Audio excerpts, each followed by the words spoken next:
Hello प्यारे बच्चों, आज हम साइंस की वर्कशीट नंबर 57 करते हैं। प्रकाश का अपवर्तन।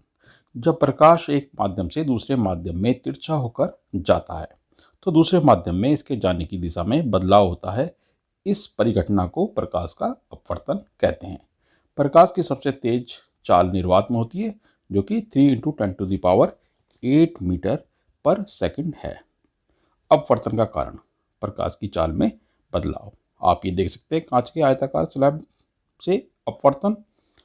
स्लैब में तिरछा होकर प्रकाश गया, तो क्योंकि कांच का जो स्लैब है वो सघन माध्यम है सापेक्ष हवा के, तो वो अभिलंब की तरफ मुड़ जाता है। ठीक है, और जब वो बाहर निकलता है तो अभिलंब से दूर हो जाता है। अपतन कोण निर्गत कोण के समान होता है। पार्श्व विस्थापन कांच के स्लैब के कारण प्रकाश के मार्ग में विस्थापन होता है।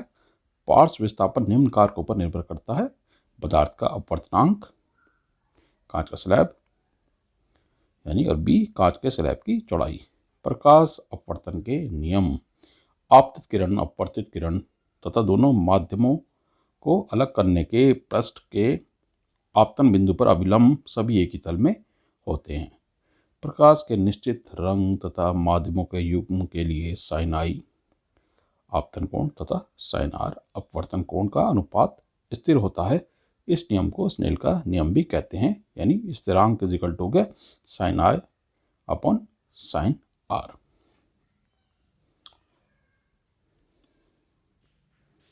अपवर्तनांक: अपवर्तनांक n माध्यमों के युग्म में प्रकाश की गति के अनुपात को अपवर्तनांक कहते हैं।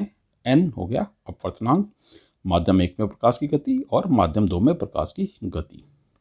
निरपेक्ष अपवर्तनांक: यदि माध्यम 1 वायु या निर्वात है तब माध्यम 2 का अपवर्तनांक निरपेक्ष अपवर्तनांक कहलाता है। n = c/v। c होगा निर्वात में प्रकाश की गति और v होगा माध्यम में प्रकाश की गति। यानी इस फॉर्मूला का यूज करके हम अपवर्तनांक निकाल सकते हैं और प्रकाश की गति निकाल सकते हैं किसी भी माध्यम में। प्रकाशिक सघन माध्यम: दिए गए दो माध्यमों में जिसका अपवर्तनांक अधिक होता है उसे प्रकाशिक सघन माध्यम कहते हैं। प्रकाशिक विरल माध्यम: दिए गए दो माध्यमों में जिसका अपवर्तनांक कम होता है उसे प्रकाशिक विरल माध्यम कहते हैं। या हवा जो है विरल माध्यम है और कांच का जो स्लैब है वो सघन माध्यम है। जब प्रकाश किरण विरल से सघन माध्यम में जाती है तो उसकी चाल कम हो जाती है तथा वह अभिलंब की ओर झुक आती है। जब प्रकाश किरण सघन से विरल माध्यम में जाती है तो उसकी चाल अधिक हो जाती है तथा अभिलंब से दूर हट जाती है।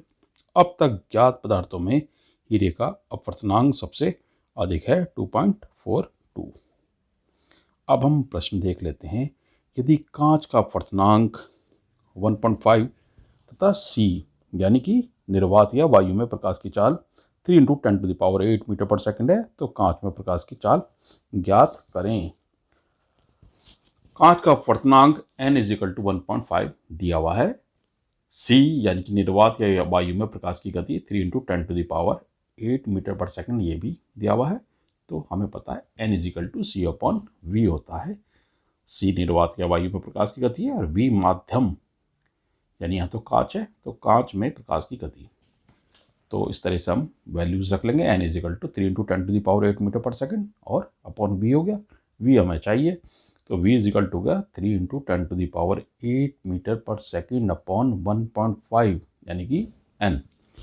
तो इसको सॉल्व कर लेंगे हम तो 2 × 10⁸ मीटर पर सेकंड आ गया हमारा v, यानी कि v कांच में प्रकाश की चाल जो है वो 3 × 10⁸ मीटर पर सेकंड है।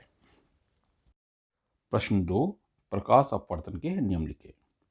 तो प्रकाश अपवर्तन के नियम है: आपतित किरण, अपवर्तित किरण तथा दोनों माध्यमों को अलग अलग करने वाले पृष्ठ के आपतन बिंदु पर अभिलंब सभी एक ही तल में होते हैं और प्रकाश के निश्चित रंग तथा माध्यमों के युग्म के लिए साइन आई तथा साइन आर का अनुपात स्थिर होता है। इस नियम को स्नेल का नियम भी कहते हैं। आप ये देख सकते हैं sine i upon sine r = स्थिरांक या स्थिरांक = sine i upon sine r.